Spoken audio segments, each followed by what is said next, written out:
Ito nga po si Gigi Manat nagbabalat na ng carrots. Naman na ang pakulo. At ito si Ate Shea, nagsasalang na ng manok. Papakuluan. Ang bigat ng kaldero.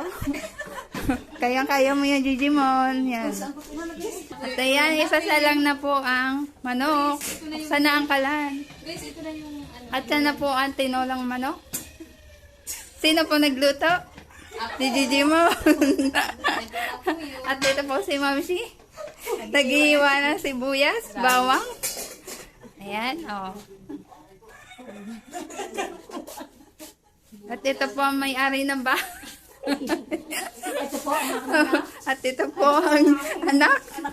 Ay. Sa loob po. Yan. Napapa na uwi mandangal. Nakaupo po.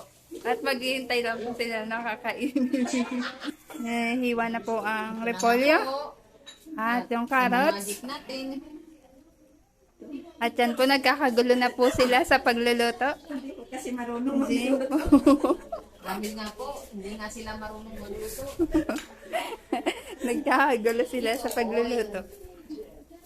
Ni Ate Shea ang manok. Ay, baboy ba yan? Nasaan ay, baboy at manok pala ang ihahalo. Ang ganda po ng tanawin sa labas. May orchids pa. At ito nga po ay pinapakuluan na ang ating manok. Nga po, nagtutulong-tulong na po sila sa paghiwa ng baboy. Ayan po. Kasi marami kaming lulutuin. Marami tayong lulutuin. Ayan. Good luck, guys. Good luck, guys. Sana masarapan lutuin nyo. Dahil ang ating panauhin pandangal ay nag-aantay na. Pantanong na po. Hindi na po siya mapakali pag-aantay. Lumabas na po siya.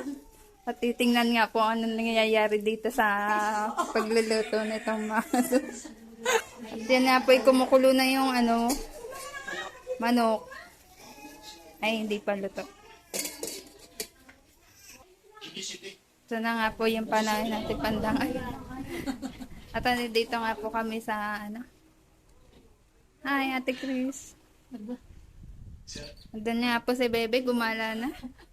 Iniwan na po kami. Gumala na siya doon. Galit.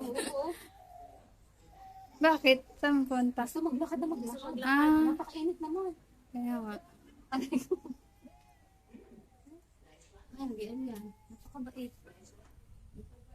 At dito nga po ang isang aming pinuntahan sa bukid. Yan, ang ganda po ng kapaligiran dito, guys. Napaka-presko ng hangin.